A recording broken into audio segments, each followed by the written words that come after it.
ሰላም ቤተሰብ እንዴት ናችሁ? ሏማን እግዚአብሔር ይመስገን። ዛሬ ለየት ባለ ቪዲዮ መጥቻለሁኝ። ያ ምንድነው እሱ ዩኬ ላይ ድራይቪንግ ላይሰንስ ለማውጣት የምትፈልጉ እና ፕራክቲካል ሌሰን እየወሰዳችሁ ያላችሁ ሰዎች ካላችሁ ለኔ የጠቀመኝ ለእናንተ ለማካፈል ፈልጌ ነው። ምንድነው ሌሰን ስትወስዱ በርግጥ ኢንስትራክተር ያስፈልጋል። በኢንስትራክተር ትንሽ ጊዜ ከወሰናችሁ በኋላ በራሳችሁ መኪና ቤተሰብ የሚያግዛችሁ ካለ አጠገባችሁ ድራይቪንግ ላይሰንስ ያለው በዛ በራሳችሁ መኪና እንድትለማመዱ ነው። አንድ ብራችሁን ዌስት አታደርጉ። ሁለተኛ ደግሞ ቶሎ ትለምዳላችሁ፣ ኮንፊደንስ ይኖራችኋል ቶሎ የመልመድ። ምክንያቱም ባገኛችሁ ሰዓት ያ ሰው አብራችሁ የሚሆነው ቤተሰብ በተመቸው ሰዓት በማንኛውም ሰዓት በየቀኑም ሊሆን ይችላል እየወጣችሁ ትነዳላችሁ። ያ ደግሞ ቶሎ እንድትለምዱ ይረዳችኋል ማለት ነውና ኮንፊደንስ ታመጣላችሁ፣ ቶሎ ትለምዳላችሁ። ኢንስትራክተር ከሆነ ግን ቀን ጠብቃችሁ ነው። ሁለተኛ እንደምታውቁት ውድ ነው ለኢንስትራክተር የሚከፈለው ብር።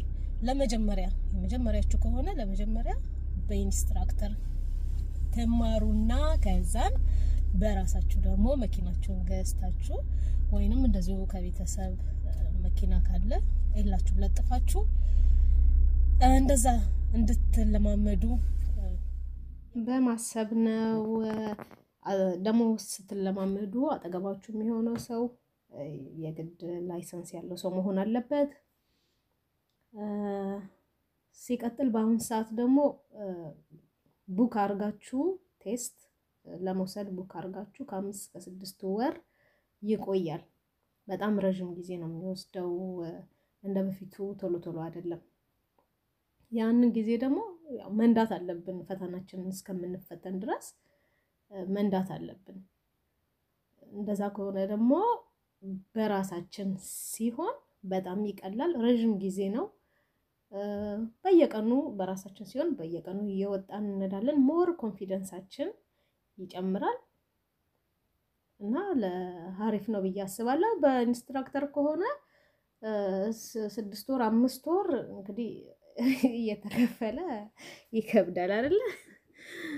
እናም ደግሞ ያን ያህልም አይፈጅም እንትኑ ለመልመድ። ይሄን አድርጉ። ለኔ ስለጠቀመኝ እስቲ ለእናንተም ሼር ላድርግ ብዬ አስቤ ነው። ተጠቀሙ። ሌላው ደግሞ ዩቲዩብ በጣም ይጠቅማል። በጣም ነው የሚጠቅመው። የምትፈልጉትን ነገር በአጠቃላይ ሰርች አድርጋችሁ ዩቲዩብ ስለ ፓርኪንግም ስለ ራውንድ አባውት ስለ ሁሉም ነገር የምትፈልጉትን ነገር ዩቲዩብ ሰርች አድርጋችሁ አሉ ኢንስትራክተር ዩቲዩበሮች በደንብ ነው ግልጽ አድርገው የሚያስተምሩት ዩቲዩብ ላይ እና እሱ በጣም ይጠቅማል። ቪዲዮ ሁሌ እሱ ይጠቅማቸዋል። እዩት። በተረፈ ሌላ ደግሞ ምን አለ? ቴስት ሩት አለ ፕሌይ ስቶር ላይ። እሱን ዳውንሎድ አድርጋችሁ ባላችሁበትን አካባቢ ትሞሉታላችሁ። እናንተ የምትፈታ አካባቢውን ስትሞሉለት የምትፈተኑበትን ቦታ እንዳለ ይሰጣችኋል። ቴስት የሚሰጥበትን መንገዶች እንዳለ ያንን እየሄዳችሁ በቃ ፈተናችሁ እስከሚደርስ እዛ አካባቢ ትለምዳላችሁ። ያ ማለት ለፈተና በቃ ለአካባቢ ፍሬንድሊ ናችሁ። ምንም የሚከብዳችሁ ነገር የለም። ታቁታላችሁ መንገዱን።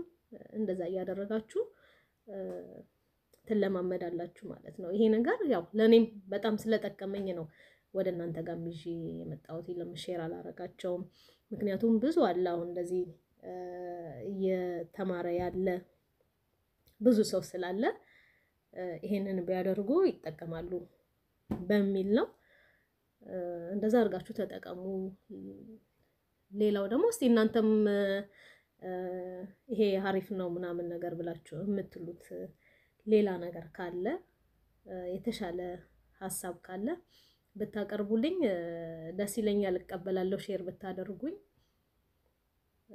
ይሄን ይመስላል ከተመቻችሁ ላይክ ሼር አድርጉ ቤተሰብ ያልሆናችሁ ደግሞ ቤተሰብ ሁኑ ሰብስክራይብ ምትሏን ተጭናችሁ የደውል ምልክቷን አትርሷት ለዛሬ በዚህ አበቃለሁ በቀጣዩ ደግሞ አሪፍ ሌላ ቪዲዮ ይዤላችሁ እስከምንገናኝ ሰላም ሁኑልኝ ቸር ያገናኘን